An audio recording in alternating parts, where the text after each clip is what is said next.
Alors, bonjour, bien-aimés frères et sœurs. Bonjour encore pour ce jour, pour cette opportunité que vous me donnez encore d'être avec vous ce matin. Alors, j'ai fait cette vidéo de mon lieu de service juste pour parler d'un petit sujet, qui concerne la meilleure approche que nous devons avoir de notre foi, de notre engagement en Christ. L'une des raisons qui justifie la multiplication des faux prophètes, des faux Christ, des faux oints, l'une des raisons qui justifie le développement de la mystification dans les milieux chrétiens, c'est dû au fait que aujourd'hui, la plupart de ceux qui se disent chrétiens, qui vont à l'église, ils ont les mêmes comportements qu'ils avaient quand ils étaient païens. C'est-à-dire qu'ils courent ça et là à la recherche de pouvoir, de puissance, de quelqu'un qui soit capable de régler leurs problèmes, de leur apporter le bonheur. Avant, ils consultaient les marabouts, ils consultaient les devins, ils consultaient les féticheurs pour pouvoir être guéris de leurs maladies, pour pouvoir connaître le futur, pour pouvoir régler certains problèmes.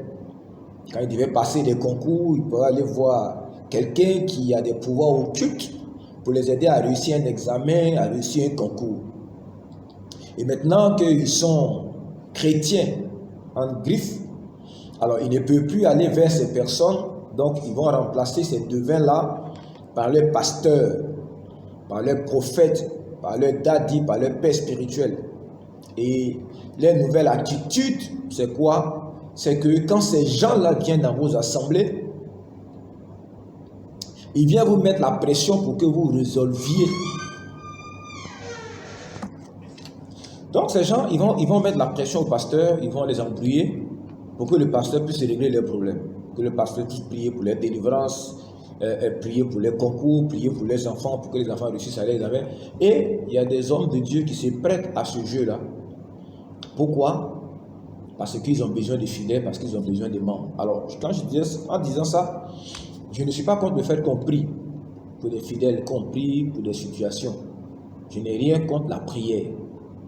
Ce que je voudrais dire, c'est de poser le principe.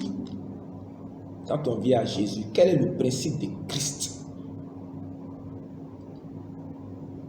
Est-ce que on vient à Jésus-Christ pour que Jésus-Christ résolve nos problèmes? Est-ce qu'on vient à Jésus-Christ pour que Jésus-Christ nous guérisse de nos maladies? Ou bien quelle est la raison? Je vais prendre, avant que je ne parle de la Bible, je vais prendre un exemple pour vous instruire. Affaire de Jésus, c'est comme un homme qui arrive dans une ville et qui veut exercer dans cette ville-là une activité. Et il n'a pas, partout où il passe pour avoir un logement, personne ne veut lui prêter de logement. Personne ne veut lui donner un logement.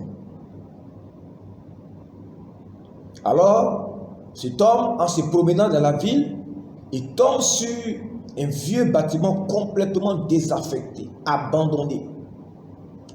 La tuyauterie cassée, la plomberie détruite, l'électricité détruite, les carreaux détruits, il n'y a ni porte, ni fenêtre, il n'y a pas de toiture, il n'y a rien. Et voyant cette maison dans cet état piteux là, il décide de s'investir pour restaurer la maison, pour la remettre sur pied, refaire les fondations. Et puis au bout de quelques mois de travail ardu, il rend cette maison-là habitable. Il restaure tout, la plomberie, la tuyauterie, l'électricité, les carreaux, les fenêtres, la toiture, tout. Il embellit la maison. Et il dit cette fois-ci, voici une maison qui est pour moi. Un lieu qui me ressemble où je peux venir habiter. Et puis à partir de cette maison-là, faire mon activité dans la vie. Cette petite histoire-là, c'est l'histoire de ta vie. Quand Jésus vient à toi, il vient à toi et il te voit dans ton état. dans ton état de pécheur. Peut-être tu es un drogué, peut-être tu es une prostituée, peut-être tu es un alcoolique, peut-être tu es un gangster, un brigand, un voleur, un détourneur des deniers publics. Peut-être que tu es un homme qui vit dans le cultisme, dans les pratiques fétichistes. Ta maison, c'est ton homme intérieur, est complètement détruit, complètement délabré. Et Dieu, voyant ça, il va venir par le sang de son Fils. Il va venir avec sa parole. Il va venir avec son esprit. Et il va remettre en état ta vie. Il va tout restaurer. Il va tout remettre en état.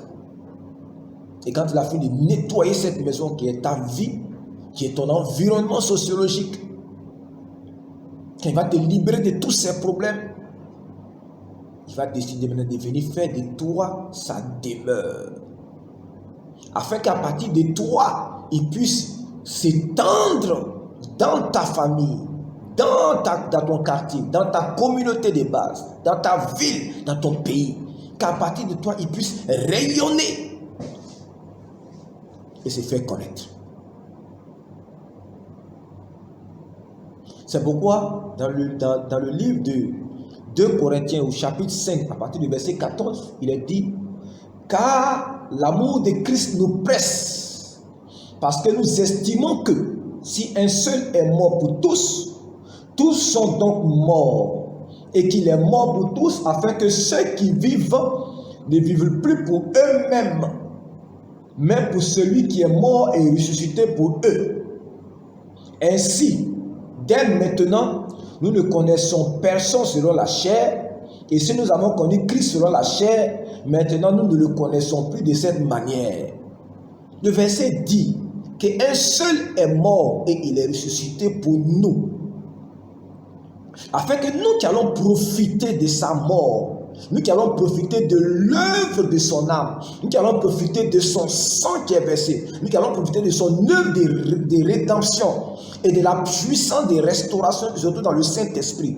Cette puissance-là qui va te guérir, qui va te restaurer, qui va te régénérer, qui va te transformer. Quand tu es bénéficiaire de la mort et de la résurrection de Jésus, et que Jésus-Christ, il te fait sortir de l'ornière dans laquelle tu te trouvais, il te fait sortir des problèmes dans lesquels tu te trouvais, il te fait sortir de la malédiction dans laquelle tu te trouvais, il te fait sortir de la maladie qui était en train de te frapper, il te fait sortir de la prison où tu étais, il te fait sortir de la prostitution où tu étais, de toutes ces situations difficiles de vie, de tous ces travers, de tous ces vices dans lesquels tu vivais là. Quand il t'enlève de ça et qu'il te donne sa vie à lui, c'est pour que toi, tu ne vives plus pour chercher tes propres intérêts. Que tu ne vives plus pour toi-même. Que tu vives pour celui qui est mort pour toi. Donc Dieu, il fait un travail de restauration de ta vie, de ta famille, de ta maison. Pour que, une fois que tu vas sortir de cette situation, tu apprennes maintenant à consacrer ton esprit, ton âme, ton corps, ta maison, ton temps, tes ressources à ce Jésus-là. Il ne parle pas de consacrer ça à l'église. Hein? C'est Jésus qui est mort pour toi. Là. C'est à lui que tu consacres ta vie. Vous comprenez? Voici le principe de Christ. Et je l'ai dit dans une de mes vidéos, moi, je suis un homme recyclé. Je suis un suicidaire. J'étais perdu. J'étais égaré. Et Christ m'a racheté en me ramenant en lui. Donc si je vis aujourd'hui, ce n'est plus moi qui vis. Il y a quelqu'un qui a les pleins pouvoirs sur ma vie qui vit en moi. Et je me force de lui plaire. Je me force de faire sa volonté. Je me force de chercher d'abord ses intérêts à lui. C'est pourquoi je ne prie jamais pour l'argent, je ne prie jamais pour les situations qui concernent ma vie. Bon, quand je dis jamais, ce n'est pas vraiment jamais. Mais je n'en fais pas une préoccupation. Je n'ai pas de voiture. Je n'ai pas de maison en moi-même. Je n'ai pas l'argent que je souhaiterais avoir. Je ne vis pas dans le type de maison dans lequel je souhaiterais vivre. Mais ces choses-là ne sont pas pour moi une préoccupation. Parce que je suis en sursis. Quelqu'un m'a acheté. Et je lui appartiens. Et c'est lui donc qui compte et qui dirige ma vie. S'il estime que le temps est venu pour lui de me donner un véhicule, il me donnera. S'il estime que le temps est venu pour lui de me donner une maison, il me la donnera. Ça ne veut pas dire que je ne travaille pas pour avoir ces choses. Mais je n'en fais pas une préoccupation première. C'est pourquoi souvent je peux avoir de l'argent et quand il y a un besoin, je me débarrasse de cet argent, je donne. Parce que Jésus a un besoin. Donc le passage qu'on vient de lire, c'est le passage qui montre que il y a Jésus qui est mort, il a fait un travail de restauration pour te sauver. Maintenant, allons-y dans l'Ancien Testament. Je vous ai dit ici une fois que dans l'interprétation qu'on donne de la Bible, il faut toujours s'assurer que ce soit l'Ancien comme le Nouveau Testament, on puisse trouver dedans des réponses. Donc, être chrétien, c'est vivre pour Christ. C'est vivre pour lui parce que Dieu, il nous a rachetés en Jésus-Christ. Il nous a restaurés, il nous a délivrés pour que nous lui appartenions. Maintenant, regardons le témoignage qui a été rendu dans son temps par le Seigneur concernant sa relation avec Israël. Vous allez voir que c'est le même processus que Dieu a employé. Vous allez voir, ça c'est dans le livre d'Ézéchiel, chapitre 16, verset 3 à 45. Vous voyez, c'est comme ça qu'on interprète la Bible. Tu prends un verset et puis tu essaies de trouver les références tant dans l'Ancien Testament que dans le Nouveau Testament. Voilà, tant que c'est possible. Ézéchiel, je commence à partir du verset 1, c'est un peu long, mais je vais lire et puis après vous allez comprendre l'esprit. La parole de l'Éternel me fut adressée en ces mots. Fils de l'homme, fais connaître à Jérusalem ses abominations. Donc Dieu, il parle à Jérusalem. Tu diras, Jérusalem, qui au temps d'Ézéchiel était la capitale d'Israël, la ville du grand roi, là où David a décidé d'établir sa capitale, et là où Salomon va bâtir le temple de Jérusalem et faire de cette ville une ville vraiment où les gens venaient de partout pour chercher Dieu. Il dit, fille de l'homme, fais connaître à Jérusalem cette abomination. Tu diras, ainsi parle le Seigneur l'Éternel à Jérusalem. Par ton origine et ta naissance, tu es du pays de Canaan. Ton père était un Amorien et ta mère une Étienne. À ta naissance, au jour où tu naquis, ton nombril n'a pas été coupé. Tu n'as pas été lavé dans l'eau pour être purifié. Tu n'as pas été frotté avec du sel. Tu n'as pas été enveloppé dans des langes. Ça, c'était la pratique coutumière en Israël et dans ces pays-là. Quand un enfant est né, comment est-ce qu'on faisait pour pouvoir le nettoyer afin qu'il ne soit pas atteint par les microbes? C'est une manière de traiter un enfant pour dire qu'il est né vraiment de la bonne manière. On prend soin de lui. Ce sont des actes. C'est une prise en charge. Donc il dit, Jérusalem, quand tu es né, tu n'as pas bénéficié de cette attention-là des hommes. À ta naissance, au jour où tu n'as... Bon, nul n'a porté sur toi un regard de pitié pour te faire une seule de ces choses, par compassion pour toi. Mais tu as été jeté dans les champs le jour de ta naissance parce qu'on avait horreur de toi. Donc Dieu va comparer Jérusalem à un enfant qui est né, tellement il est laid, tellement il est vilain. Quand il est né net, ses parents ont estimé qu'on ne pouvait pas investir en lui toute cette attention, tous ces soins-là. Ils l'ont abandonné. Et maintenant Dieu dit, je passais près de toi. Donc cet enfant qui a été abandonné, qui a été rejeté là. Maintenant Dieu dit, je passais près de toi. Souvenez-vous de ce qu'il me dit concernant quelqu'un qui est dans une ville et puis qui avait une maison désaffectée, complètement abandonnée, que personne ne voulait habiter. Vous vous souvenez? Maintenant, mettez ça en rapport avec ce texte. Je passais près de toi, je t'aperçus baigné dans ton sang. Et je t'ai dit, vis dans ton sang. Je dis, quand j'ai passé que je t'ai vu, est-ce que j'étais abandonné dans ton sang là? J'étais multiplié par 10 milliers, comme les herbes des champs. Et tu pris de l'accroissement, tu grandis, tu deviens une beauté parfaite. Tes seins se formèrent, ta chevelure se développa. Mais tu étais nu, entièrement nu. J'ai passé près de toi, je te regardais, et voici ton temps était là, le temps des amours. J'ai tendu sur toi le pan de ma robe, je couvris ta nudité, je te jurai fidélité, je fis alliance avec toi, dit le Seigneur l'Éternel, et tu fis à moi. Je te lavai dans l'eau, je fis disparaître le sang qui était sur toi, je t'oignai avec de l'huile, je te donnai des vêtements brodés et une chaussure de peau de thym bleu, je te ceignis de fêlés, je te couvris de soie, je te parai d'ornements, je mis des bracelets à tes mains, un collier à ton cou, j'ai mis un anneau à ton nez, des pendants à tes oreilles, une couronne magnifique sur ta tête. Tu fus paré d'or et d'argent, et tu fus vêtu de fêlés, de soie et d'étoffe brodée. La fleur de farine, le miel et l'huile firent ta nourriture.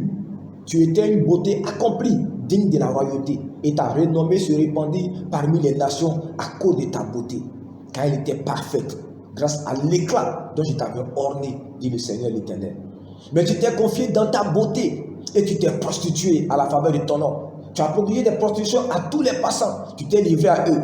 Tu as pris de tes vêtements, tu t'es fait des hauts lieux, et tu as garni d'étoffes de couleur que je t'avais donné, et tu en as fait des simulacres d'hommes auxquels tu t'es prostitué.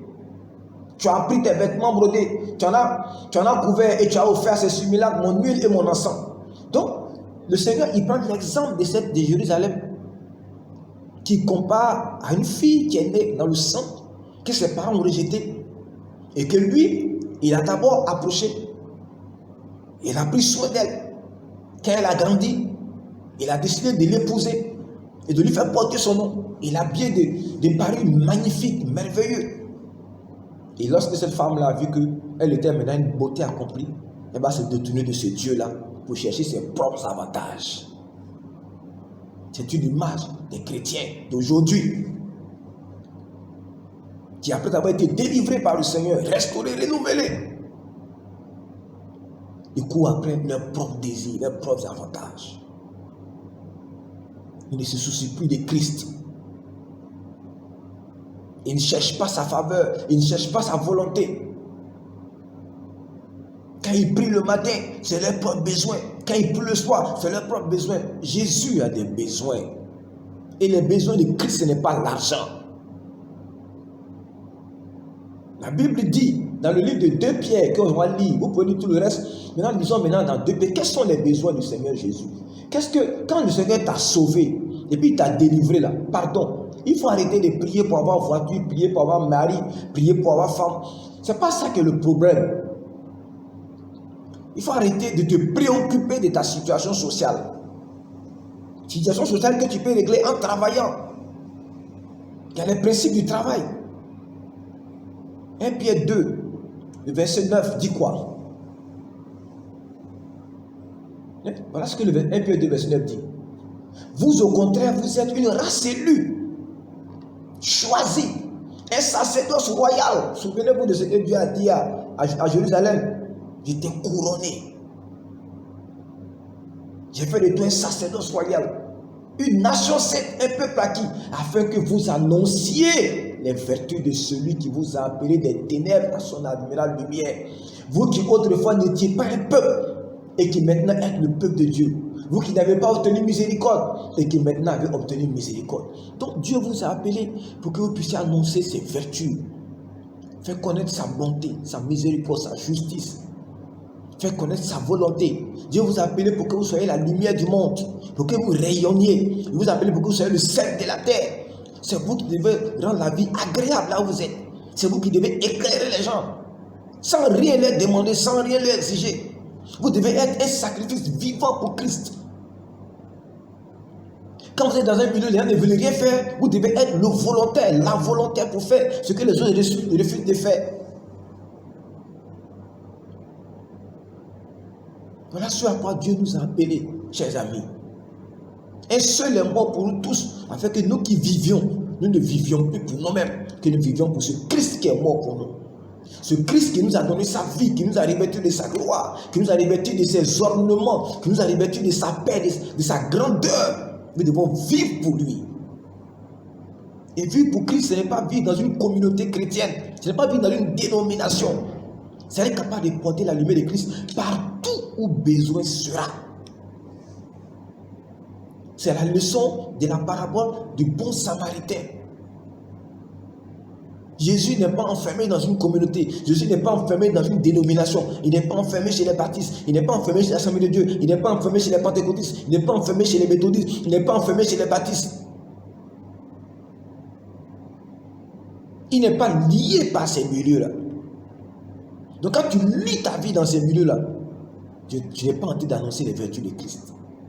Partout où il y a un besoin d'apporter la lumière, d'apporter le secours, d'apporter l'assistance, il faut apporter cette assistance. Il ne faut pas prendre ton argent, traverser les gens qui ont des besoins dans ta famille, dans ton quartier, dans ton environnement, ou sur ton service qui ont des besoins. Et puis tu vas prendre ça, tu vas traverser tous ces gens-là, laisser les gens périr, et aller donner ça à ton pasteur. Tu n'es pas en train de servir Christ. Donc bien aimé, lisez ces trois passages, 2 Corinthiens 5, versets 14 à 15, Ézéchiel 16, à partir du verset 1 jusqu'au verset 45, vous pouvez lire tout, et puis 1 Pierre 2, le verset 9. Un seul est mort pour nous, afin que nous qui vivons ne vivions plus pour nous-mêmes. Le véritable sens de l'évangile, ce n'est pas en Christ qu'on vient pour chercher le bonheur, la joie. Ce sont les choses que Christ nous donne pour nous libérer, pour nous délivrer de la pression satanée, de la pression de ce monde, afin que nous puissions nous servir dans un esprit libéré. Mais on ne vient pas en Christ pour chercher ces choses. Jésus a dit que ce sont les païens qui se préoccupent de ces choses. Mais nous devons chercher d'abord le royaume des cieux et sa justice. Dieu connaît tes besoins. Chers amis, je vous le dis en vérité, par ma propre expérience, Dieu connaît tes besoins. Mais il te fait marcher dans une voie, comme il a dit à Israël. Bon, malheureusement, le verset n'est pas là. Il te fait souffrir de faim et de soif pour t'éprouver, pour voir ce qui est dans ton cœur, afin que tu apprennes et que tu comprennes que ce n'est pas seulement pour la nourriture, ce n'est pas seulement pour le manger et le boire que Dieu t'a sauvé. Parce que l'homme ne vivra pas seulement que de ces choses. Il vivra aussi de toute parole qui sort de la bouche de Dieu. Ta vie, c'est de comprendre la volonté de Dieu et de marcher en elle. Connaître sa volonté doit être ta nourriture, doit être le principe qui dirige ta vie. Ne te préoccupe pas. Aie une vie réglée dans la parole de Dieu. Aie une vie de prière régulière. Sois constamment dans la présence de ce Dieu-là. Il te donnera les choses au-delà de tout ce que tu peux penser. La Bible dit qu'il peut faire infiniment au-delà de ce que nous demandons et même de ce que nous pensons. Tu te traverses une épreuve. Laisse l'épreuve accomplir son but dans ta vie. Laisse l'épreuve te transformer, te façonner, te rapprocher de Christ. Mais toi, continue de travailler de toutes tes forces. Ne te donne ni paix ni repos. Travaille pour gagner ta vie. Bats-toi pour gagner ta vie. Et marche dans la présence de Dieu. Ne te laisse pas effrayer par l'adversité. Si ton cœur est pur devant Dieu, et si tu le cherches de tout ton cœur, aucun sorcier, aucun démon, aucun puissant sous ce monde-ci, dans ce monde-ci et sous les cieux, ne peut te vaincre. La Bible dit que la voie de l'Éternel est un rempart pour l'intégrité. Le juste, il trouve un refuge. Si tu marches avec ce Dieu-là, si tu te mets dans sa présence, si sa lumière est en toi, si sa parole est en toi, il ne faut pas avoir peur de la sorcellerie, il ne faut pas avoir peur des pratiques occultes, fétichistes. Il ne faut pas aller te jeter dans les bras des faux prophètes et des menteurs pour que tu viennes chercher refuge sous les ailes. Tu n'as pas besoin de ça. Ce Dieu-là t'a aimé avant que toi tu ne le connaisses. Il sait ce qui est bon pour toi. Fais-lui confiance et marche avec lui. Il bénira ta vie. Jésus est la réalité, c'est la vérité. Il faut vivre simplement pour lui. Cherche ses intérêts, cherche sa gloire, cherche son royaume, cherche sa justice, cherche sa volonté. Et affermis-toi en lui. Quand tu pleures, pleure pour le connaître. Quand tu ris, ris pour le connaître. Quand tu chantes, chante ses louanges. Et tu verras qu'il est réel. Et qu'il t'aime de tout son cœur. Et que jamais il ne t'abandonnera, jamais il ne te délaissera. Jésus, il ne peut jamais t'abandonner. Il ne peut jamais t'abandonner. Il ne peut jamais te régner. Absolument jamais. Peu importe l'intensité de l'épreuve, aie confiance en lui. Et laisse l'épreuve accomplir la transformation qu'elle doit accomplir dans ta vie. Et Dieu te bénira. Demeurez bénis. C'est votre bien-aimé frère Barnabas Sougouré qui vous a donné ces petites exhortations. Gardez la foi et l'espérance en Christ, parce qu'il est réel et il est vivant.